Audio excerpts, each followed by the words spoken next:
আমার বন্ধু বলেন তো, এগুলা কি ক্ষোভ না?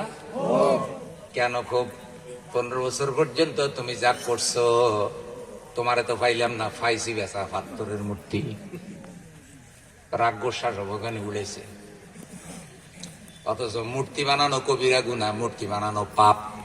যারা এগুলি শুনবে, যারা যদি কথাগুলি শুনতো, আমার বন্ধু আলেমদের কথা যদি মানতো, মূর্তি যদি না বানাইতো, তাদের গুনাহ হইতো না, আর অপমানও হওয়া লাগতো না।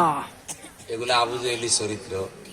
তারা মুখে বলতে আমরা 80 রাকাত তাহাজ্জুদি আমরা হাজী সাহেব, কিন্তু তাদের চরিত্রের সাথে আবু বকরের চরিত্র মিলে না, বরং আবু জেহেলেরটা মিলে যায়।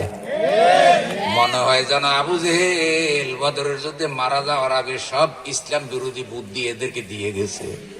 ঠিক। আপনারা ঠিক আছেন নি ভাই? ঘুমাইতেছেন না তো? না শরীরটার একটা ঝাঁকি মেরে তকবির দিতে পারবেন না? পারবো। এরকম আমার মতো এরকম মুষ্টি ধরেন, এরকম ধরেন, দুইও আর ধরেন ভাই, আবার পাশে ঘুষি দিয়ে না চাই। দিন ক্যালকুলেটর ভালো না তো, খালি হাত চালা।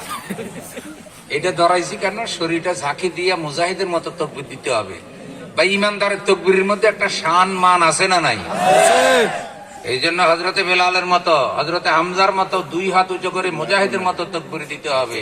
নারে তাকবীর, আল্লাহু আকবার। 2 হাত উপরের দিকে ঝাঁকি দিতে হবে তো। নারে তাকবীর, আল্লাহু আকবার। আল কোরআনের আলো ঘরে ঘরে জালো, আল হাদিসের আলো ঘরে ঘরে জালো। কোরআন হাদিস যেখানে, আমরা আছি সেখানে। লিল্লাহি তাকবীর। আল্লাহু আকবার। ভাই শরীরটা একটু তাজা হয়েছিনি।